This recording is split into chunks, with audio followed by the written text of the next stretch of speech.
Developing tonight, Hardin County health officials say there's an outbreak of whooping cough. That means there are 3 or more confirmed cases of the illness from different households. The infection is extremely contagious. Good evening, everyone. I'm Jordan Williams. So far, there have been cases in Lumberton and Silsbee schools, along with West Hardin CISD. Silsbee even canceling classes for Friday. We'll break down all the numbers in a moment, but first to Kyle Orr tonight. Kyle, I know you spoke with health experts to learn more about how we can stop the spread. That's right, Jordan. Dr. Paul Giasi with CHRISTUS St. Elizabeth says spikes in whooping cough cases are common every 3 or more years, but there are ways to protect yourself and your family. It's a very contagious bacterial infection, but it's essentially undistinguishable between a common cold and pertussis.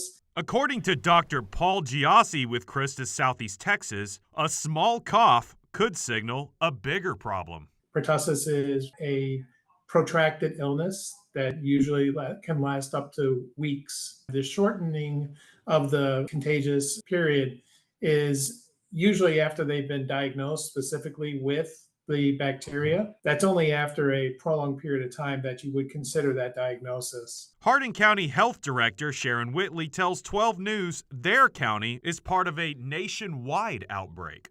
Last year in Hardin County, we had 0 cases. This year, we start coming in before Thanksgiving. We have had reported cases every day. Whitley says all 10 of the county's confirmed cases are school-age students, with 4 of 5 county school districts being affected. Whitley also says the outbreak originated from a neighboring county. And from that neighboring county, we had an infant that was tied to a private sitter.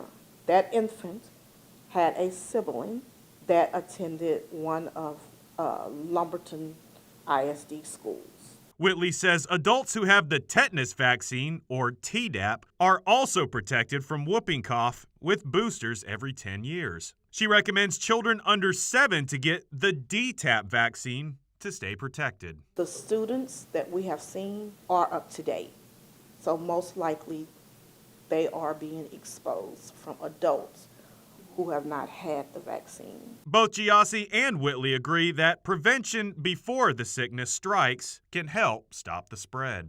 People that are immunized will have this regardless of their immunization status, but those that are immunized have a much shorter and less severe course.